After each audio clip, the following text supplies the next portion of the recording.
All right, today we're going to tackle a really heavy topic, the case of Jeffrey Dahmer. And look, our goal here isn't to get lost in the gruesome details. Instead, we're going to focus on why this was allowed to happen. We're going to look at the systemic failures and, try to figure out what we can actually learn from such an unbelievable tragedy. 17. That's the number we have to start with. And it's so important to remember this isn't just some statistic on a page. It's 17 people. 17 individual lives, young men and boys, all murdered by Jeffrey Dahmer between 1978 and 1991. I mean, for 13 years, Dahmer's crimes just went on and on, totally unchecked. It's what made him one of the most notorious serial killers in American history. But his case, it's more than just a look inside a deeply disturbed mind. It's also kind of like a mirror, reflecting back at a society that, for whatever reason, just failed to stop him.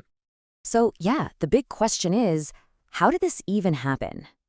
To really get a handle on the full tragedy, we've got to go back and look at the path he took, the things that shaped his escalation into violence. Okay, so this timeline really lays out a pretty disturbing pattern of missed opportunities. I mean, you can see it right from his childhood. There were clear warning signs. Things like social isolation, a really strange fascination with death. Later, he couldn't hack it in structured places like college or even the U.S. Army. And at every single one of these points, nobody really stepped in. There was just no meaningful intervention. And then at just 18 years old, he committed his first murder. So a big piece of understanding how his crimes went on for so long is getting a grip on his method. Investigators have a term for this. They call it a modus operandi, or MO. It's basically the signature pattern, the specific way a criminal does what they do, over and over again. And Dahmer's method, wow, it was just chillingly calculated. He'd lure his victims with offers of money or just companionship, preying on anyone who was vulnerable. And he specifically, and this is key, he specifically targeted young men, often from marginalized communities. A lot of them were men of color. Why? Because he thought, sickeningly, that they'd be less likely to be reported missing. His actions were anything but random. They were all driven by these deep-seated dark fantasies of total dominance and possession. But here's the thing. The story of Jeffrey Dahmer, it isn't just about the horrifying actions of one man. You could argue it's even more about the story of the system that failed. A system that failed to see what was happening, failed to listen, and failed to act. And because of that, this tragedy just kept unfolding for over a decade. And that leads us to the question that just haunts this entire case. Could he have been stopped sooner? It's a tough question, because it forces us to look past the killer himself and turn the spotlight onto the institutions that are supposed to protect all of us. I mean, seriously, was there a chance to prevent some or maybe even all of these 17 deaths? And the answer, the most harrowing and just undeniable answer, is yes. Yes, he could have been. In 1991, something happened that is it's just unbelievable. A 14-year-old victim, Konarak Syntheson phone, actually escaped. He was found by police, totally dazed, couldn't really communicate. But the officers, they accepted Dahmer's story that it was just a lover's quarrel, and they actually returned the boy to Dahmer's apartment. He was killed just a short time later. I mean, that one single catastrophic event just blew the lid off all these deep cracks in the system. Let's break it down. First, you have a failure of basic policing. The response was completely inadequate. There was no real investigation.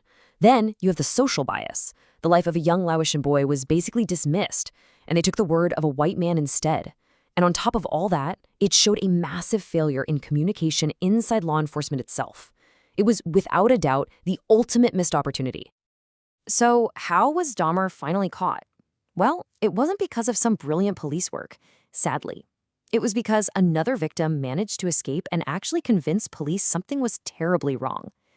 His capture kicked off the final chapter of his life, but it also started this long, really painful process of trying to learn something, anything, from this whole tragedy. And the legal end of this story came pretty quickly. After his arrest in July 1991, he confessed to everything, in detail. At trial, his defense team tried to argue he was legally insane, but the jury didn't buy it. They found him sane and totally responsible for his actions. So he was handed multiple life sentences, basically guaranteeing he would never, ever be free again. His story ends in 1994, when he was killed by another inmate in prison. So, after all this, what's the legacy of the Dahmer case? It's a heavy one to balance, right? On one hand, you have this unimaginable tragedy. 17 lives just gone. Whole communities left feeling like they weren't protected. But on the other hand, you have these incredibly important, hard-won lessons. Things like how crucial mental health intervention is, the need for policing that's actually responsible and unbiased, and maybe most of all, the absolute necessity of protecting and, just as importantly, listening to the most vulnerable people in our society. You know, when you boil it all down, the Dahmer case is just this horrifying example of what happens when warning signs are ignored, when people fall through the cracks, and when the systems that are supposed to catch them just fail. It's a really stark reminder that a safe community depends on all of us paying attention, on believing people when they say something is wrong, and making sure nobody gets left behind. And that really brings us to the final lingering thought here. I mean, decades have passed since all this happened. Reforms have been made, for sure. But the story of Jeffrey Dahmer just forces us to ask a really difficult question. Have we really learned our lesson? Are our systems today, right now, strong enough to prevent something like this from ever happening again? That's a question we're thinking about.